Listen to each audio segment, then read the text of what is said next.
салому алайкум бародарони азиз. манам бо шумо ҷомиҷон тв.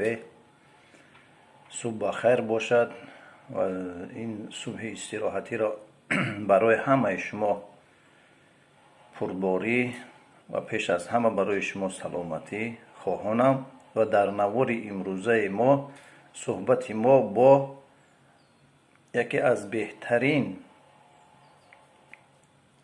кишоварзони ноҳияи абдураҳмони ҷомӣ искандари авазод ва мо аз вай хоҳиш мекунем ки дар бораи чӣ тавр нигоҳбин ва парвариши клубник ба мо муфассал карда фаҳмонад ва он хатогиҳое ки он чизое ки кардааст барои мо як тавсия аст, то ки мо низ ба ин хатогӣ роҳ надиҳем ва аз он пурсон шудем. марҳамат, наворо то ахираш гӯш кунед ва гузоштани лайк ва дар канали мо ҷомиҷон тв меҳмон бошед. аз шумо илтимос мекунам ки обунашавиро фаромӯш накунед, то ин ки аз наворҳои ояндаи мо аввалин шуда бохабар бошед. марҳамат, тамошо мекунем. салому алайкум бародаро. чӣ тавр парвариши клубник ва хатогӣ ки ман мисол дар клубник мақсад аз сари худам гузарондам, иншаалло шумодам мефаҳмонам ки шумоам ба ҳамин хатогиҳо роҳ надиҳед. салому алайкум бародарон. чӣ хеле ки ман дар навори пешина гуфта будам ки камбудиҳое ки мо имсол дар клубник мақсад хатогиҳо камбудие гузарондем. якум хатогӣ мо ҳамин буд ки мо дарозии масофара хеле дароз гирифтем. 120 метр дарозии туннелои мо, мақсад капои мо. дарозии масофаи клубник ай ҳама хубтар нағзтараш 30 метр бояд 30 метр боша беҳтару хубтар. ин якум хатогӣ мо. дуюм хатогии мо ин мақсад мо се қатора шинондем клубника. се қаторда мақсад ҳаво камтарак мерасад, гарчанде ки ҳози ҷои ман қарор дорам назди дарай ҳуй мешава капа, ҳаво нағз мераса. бинем ки мисол пусиш вабше неста, пусиш надора. мақсад клубник уже гӯем ки чени зардолу шудааст. иншаалло ба наздикӣ мумкин як баъди 20 рӯз бураса клубник. гарчанд чӣ қадаре ки мо дрон рафтан мегирем, тарафи ҳаво нарасидан мегира клубникда,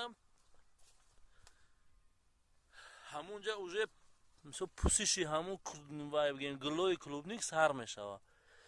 ин хатогӣ дуюми мо аз сабаби се хатак. мақсад мумкин аст ки 30 метр дарози клубника гирӣ, агар капата 30 метр гирӣ, пусиш мумкин нашава.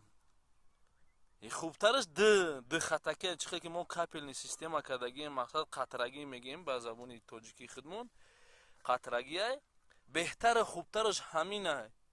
одамоеро ки ман рафтам дидам, мақсад ҷӯйбор да ов сар метиҳанд, нами таги клубник зиёдтарак мерава. чӣ тавре ки мебинед, нами вақте ки зиёд мешава дар мобайни хатаки клубник, нами боло об ки бисёр мерава, буғ мешава, пусиши клубник зиёд мешава. зиёда аз 30% гулои клубник мепусанд. вақте хатогии дуюм мо гуфтем се хатакӣ буд. мумкин аст ки дар 30 метр пусиш нашава. хатогии сеюми мо ин аст ки мо мақсад клёнкаи сафед кашидем. клёнкаи сафед болои замин да кашида будем, баъд мақсад клубника шинондем. вақте клубника баъд шинондан мақсад чобуқш кардем, алафша чиндем, баргоша тоза кардем, як баргаш мемона. иҷа да мақсад ҳози ма шумо да нишон метам. мақсад ҳама ямеравши як баргаш мемона, баъд капата клёнката мекаши. ӯ замон да клёнкаи сиёҳ агар мо мекашидем, алафҳои боқимондае ки ай таги замин меброянд ва ё мақсад амал дига намекарданд дар ҷои торикӣ. вақте асаваи клёнкае ки сафед буд, дар наворҳои пешина ман ҳозир партофтагиам дар ҳамун сайти ҷомиҷон тв ҳаста, ҳамонро бинед чӣ тавр ма капома кандагим ва килонкои рӯи замина кандагим алафоша чиндагим дига вай намешава дига килонкаам кашида намешава уҷа дер мешава мақсад хатоги сеюм килонка буд мақсад хатоги чорум ман ин буд ки анами килонкаи сафеде ки шумо дидестен ва инаи дугое ки майдае мебинем ба сими 6 кадагия болош да килонкаи капелница андохтагим мақсад чтобы занг назана ҳамура мо болош да бор мекунем арақ зиёд мекуна ва арақи ӯ мечака гилои клубника ҳамин хел меписона ин мақсад намешава ин клубник инаита мешава каҷаки паҷак мешава ин ҳамаш мусрай мақсад патерия бисёри бад мешава ба ҳамин хотир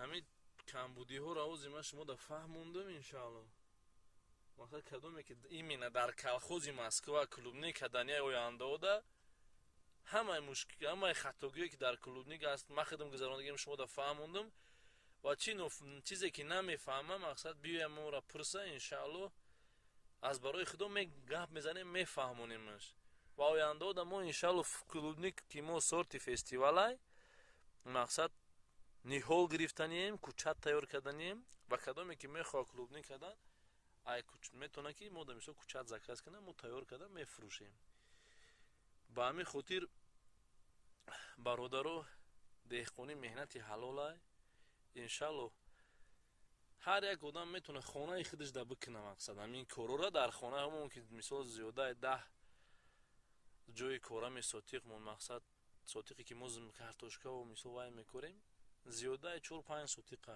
заминои наздиавалигии 16 сотиқа ними ҳамун мақсад холиян метавонем ки як сол мақсад 500-600 дона бикорен бибинен результат чӣ мешава ва фоидаву расходи шумо чияй бифаҳмен мақсад мо чизе ки расход кардагем мисол ҳамаш ҳози видеоҳои оянда да гап мезанем чӣ расход шудагиай